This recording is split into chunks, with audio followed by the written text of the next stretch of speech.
Patreon और अन्य माध्यमों से नेशनल दस्तक का सहयोग करने वाले सभी दर्शकों का बहुत बहुत शुक्रिया। आपके सहयोग से ही बहुजन मीडिया को नई ऊंचाई मिल रही है और मनोबल और अधिक बढ़ रहा है। आशा है आगे भी आप हमें ऐसे ही सपोर्ट करते रहेंगे। धन्यवाद। कुछ दिनों पहले रेलवे में 5% हिस्सेदारी निजी हाथों को देने की खबर आई थी, जिसके तहत निश्चित रूट पर प्राइवेट कंपनियों को ट्रेन चलाने के लिए बुलाया गया था। वहीं ट्रेन के बाद मोदी सरकार 151 स्टेशनों को निजी हाथों को सौंपने की तैयारी में है।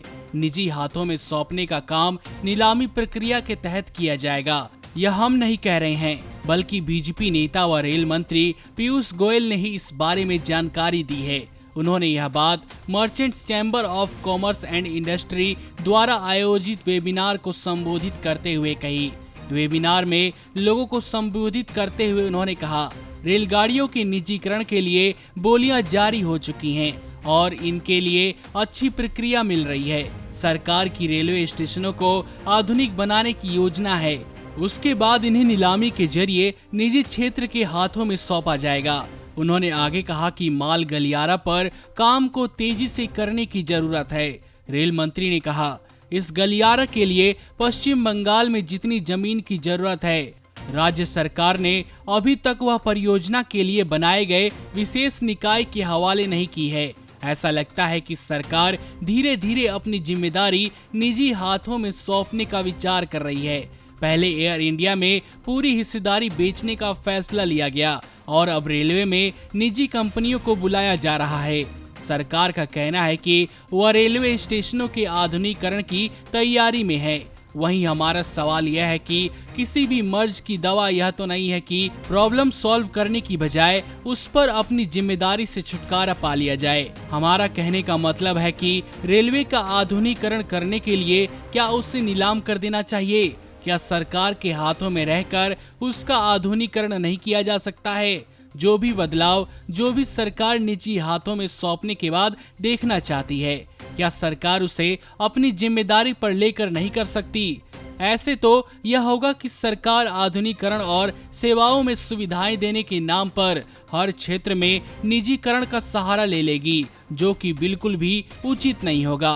देखा जाए तो निजी हाथों में सौंपने के बाद सरकार की जिम्मेदारियां कम हो जाती हैं, लेकिन हो सकता है कि इससे लोगों के रोजगार पर बुरा असर पड़े। सरकार को इस विषय को लेकर भी सोचने की आवश्यकता है। नमस्कार। नेशनल दस्तक अपनी आर्थिक जरूरतों को पूरा करने के लिए अपनी ऑडियंस पर निर्भर है। बहुजन समाज से संबंधित मुद्दों को उठाने के कारण यूट्यूब की तरफ से नेशनल दस्तक की कई वीडियो पर एड्स नहीं दी जाती, जिसके कारण हमें आर्थिक समस्याओं का सामना करना पड़ रहा है। आपका एक छोटा सा कदम बहुजन मीडिया को बचा सकता है।